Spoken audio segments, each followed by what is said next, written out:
So on Friday, we created linear models for our male height and weight, female height and weight data. Today, we want to look at how do we find a residual plot in the calculator. So we want to go through the steps of doing that. And the most important thing, let's see, we need to look at residual plots in the calculator. In the calculator, we'll create a list of residuals for the most recent linreg you do in the calculator. So it takes all of those data points and subtracts them from the predicted value. And then we can look at a graph. The residual plot shows us if a linear model is appropriate. Okay. So when we do a residual plot, like I said, if you don't do the linear regression in the calculator, your calculator has an old set of residuals in the resid list. Okay, so if I'm looking at my calculator, if I go into my second list menu, it's above stat, you can see at the very bottom it says resid. Your calculator will fill this list with the most recent residuals for the last linreg that you did in the calculator.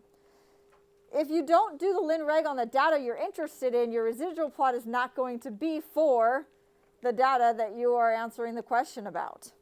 So we first have to go in and do our linear regression.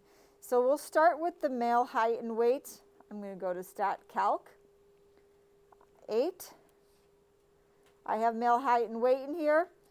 Remember, I can store my regression equation if I hit the vars button.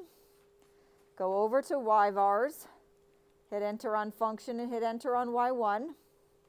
What that does is puts my regression equation in y1 on my scatter plot.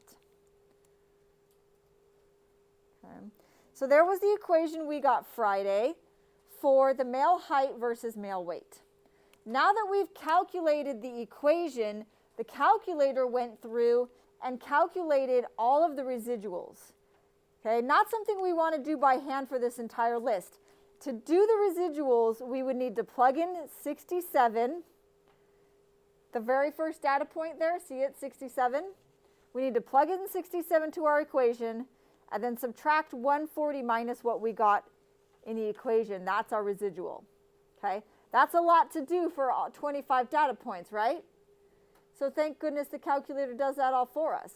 It plugs in all the x values, calculates the predicted based on the equation, and then it puts them the difference between the actual and the predicted in the list. The negatives are less than, the negatives are lower than our regression line, the positives are above our regression line. So now we can go into our stat plot. So go to second stat plot. I have mine all turned off, and notice that I still have male height and male weight in this list. Do you have it in any of your scatter plots yet? Still? So find the one that's male height and male weight, and we change the Y list to resid.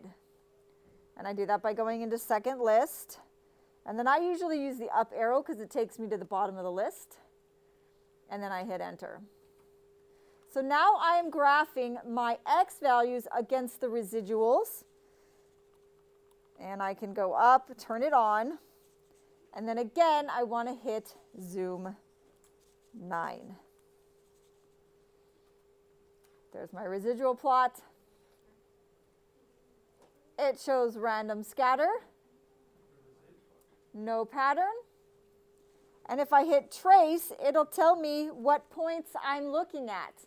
That first point is 67, and it has a residual of 15.3.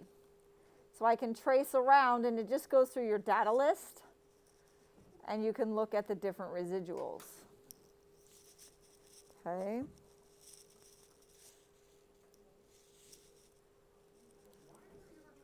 So the most important thing is you have to do the linreg on the data first. Otherwise, the residuals will be from male height, male weight, or female height, female weight, the one you just looked at. Okay, so we have to do the lin reg on my two lists first, then put resid in the Y list of stat plot and zoom 9. We're looking for random scatter, no pattern, and consistent spread. And if that is true, a linear model is appropriate. Okay, so let's go through those steps one more time. If I want to do the if I want to look at a residual plot, I first have to do the lin reg. Okay, have to do the linear regression because I have to tell the calculator, make this line and calculate those residuals. Okay, so I'm going to change this second list to female height and female weight. Forgot to change it.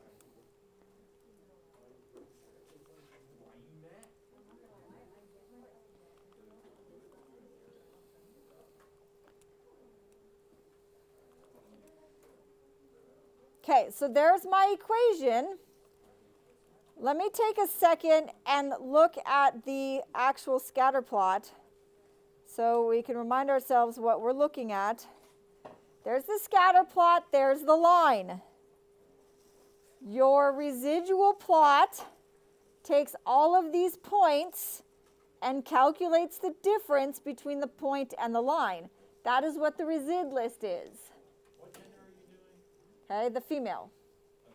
So this is the female scatter plot with the regression equation on it. The residuals are the difference between the point and the line. The calculator calculates that and puts it into the resid list.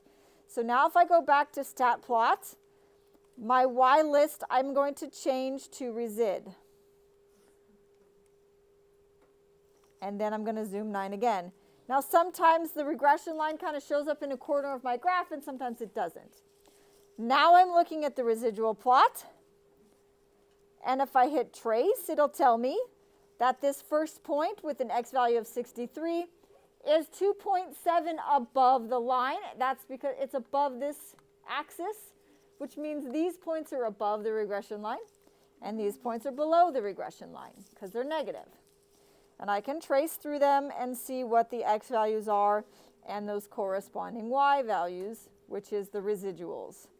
And this gives us, again, some random scatter, some consistent spread. There's not a lot of points over here, right, because women aren't usually this tall, right? So that's kind of, there's a few outliers, and that's okay. But the residual plot generally has random scatter and no pattern. I don't have an overall parabola, and the spread is pretty consistent, and that tells us that a linear model is appropriate.